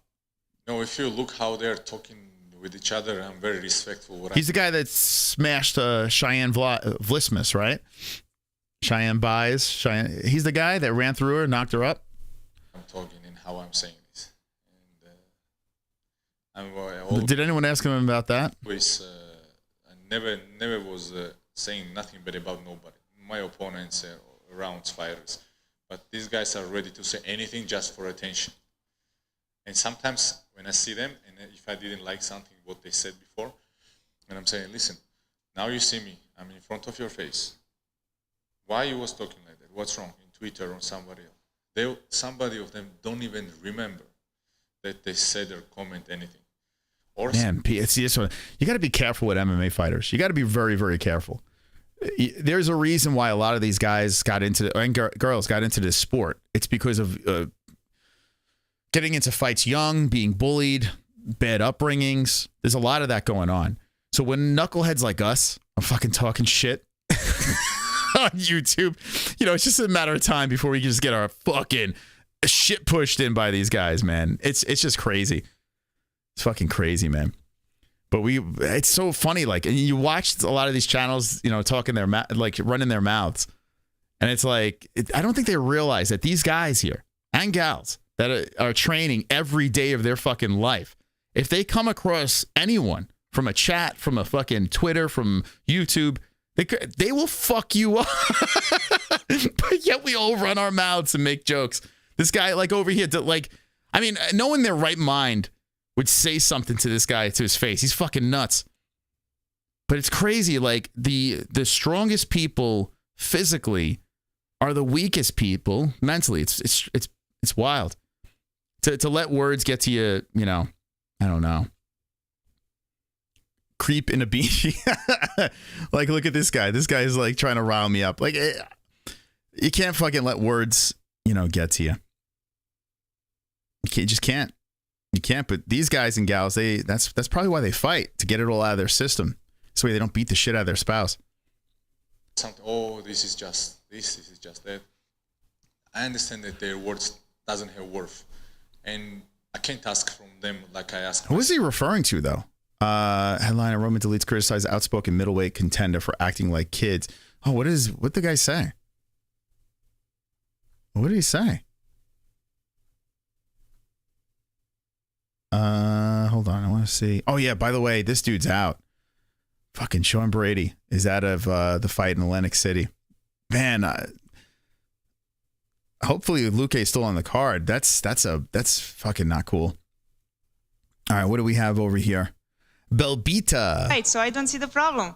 Of course, I learned a lot She loves to be on Twitter. She loves the Sims. after that fight. And, facing... If she wasn't attractive, I mean, no way is she a UFC fighter. No way. a fighter like Carolina was great for me and for my experience. I felt that way right after the fight. I always felt that way. I was never upset or mad that I lost that fight. I'm just going to say this. You can't marry this. You just can't, because she's pretty, right? She's got like an accent that's kind of hot, right?